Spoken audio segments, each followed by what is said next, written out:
E aí galera da força, beleza? Então, com todo o impacto que os esteroides têm no esporte em geral, não só no fisiculturismo ou no powerlifting, mas em qualquer esporte, eu resolvi ir um pouco atrás disso e ver como tudo isso começou, como funciona e tudo mais. Então é sobre isso que o vídeo de hoje vai tratar.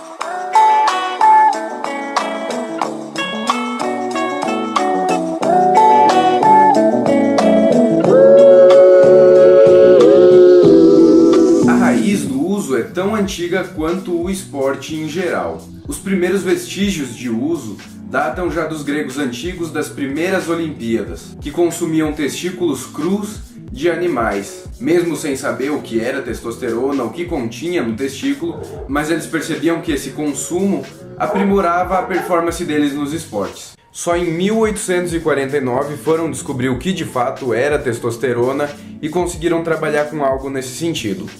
O primeiro atleta de qualquer esporte que admitiu o uso então de algo mais isolado de testosterona, digamos assim, foi Bud Gelvin, do beisebol. Ele não admitiu exatamente em que época utilizou, mas para se ter uma noção, Bud morreu em 1902. E a substância que ele utilizou chamava-se Elixir de Brown Secord, fabricado por Charles Edward através da extração de substância dos testículos de alguns animais. Sabendo aí que o pai da musculação, Eugene Sandel, teve o topo de sua carreira mais ou menos nessa época da morte do Bud Gelvin, então não dá pra saber até mesmo se o fisiculturismo já não começou aí com certos aditivos. O que se sabe então é que até a década de 30, a única forma de se obter testosterona era através da extração testicular de animais. Em 1935 então se tem o primeiro registro de testosterona sintética.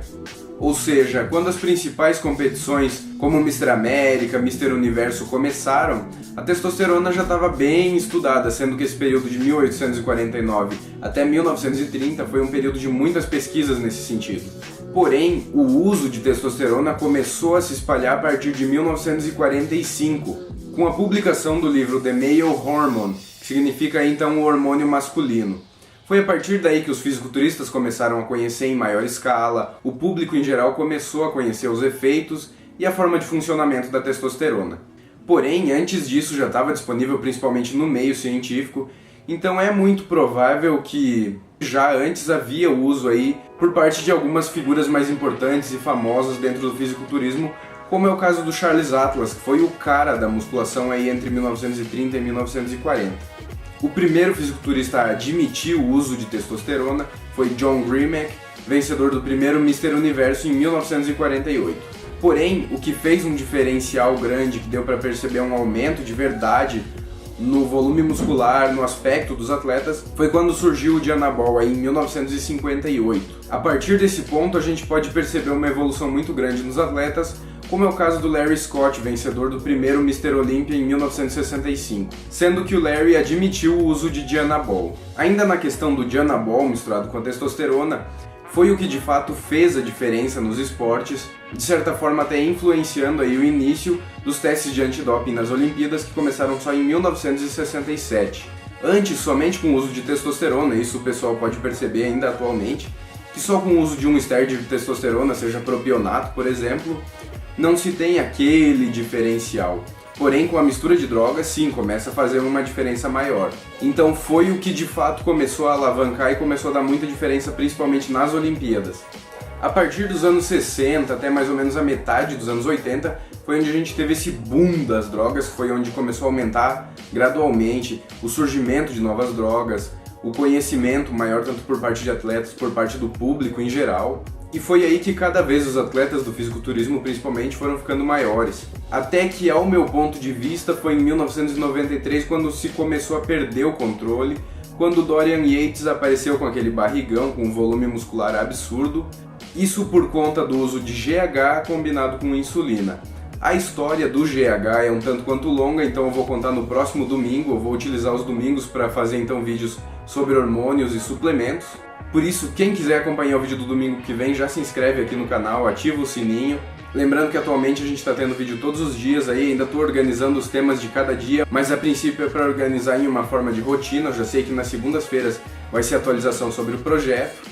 Nas terças e nos domingos então tenho perguntas e respostas no fim do vídeo, e no domingo então sobre suplementos e hormônios. Então agora eu vou organizar uma espécie de linha do tempo do shape dos atletas com o surgimento das novas drogas, para que vocês possam perceber aí algumas diferenças nessa evolução.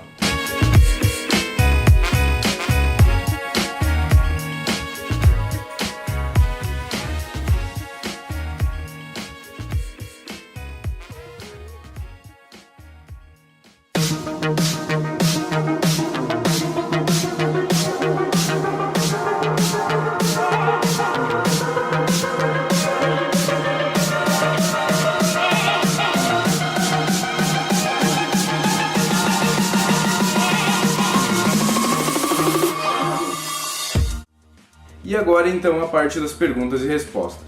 O Cauê Atávila pediu para eu passar um treino de força full body.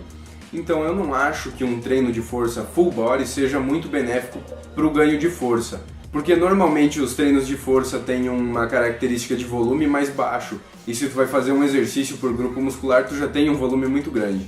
O Yuri Bland fez uma pergunta muito interessante sobre o porquê os powerlifters, principalmente das categorias mais altas, têm o BF tão alto, se excesso de gordura não atrapalha o desempenho. Então, essa é uma questão que varia bastante. Alguns powerlifters se mantêm com o BF mais alto na época competitiva, principalmente pelo consumo calórico, que tem que ser mais alto, e aí depois, quando eles não estão competindo, eles dão uma baixada. Muitos ficam até com um físico muito semelhante ao de um fisiculturista. Isso acontece bastante com os strongmen também.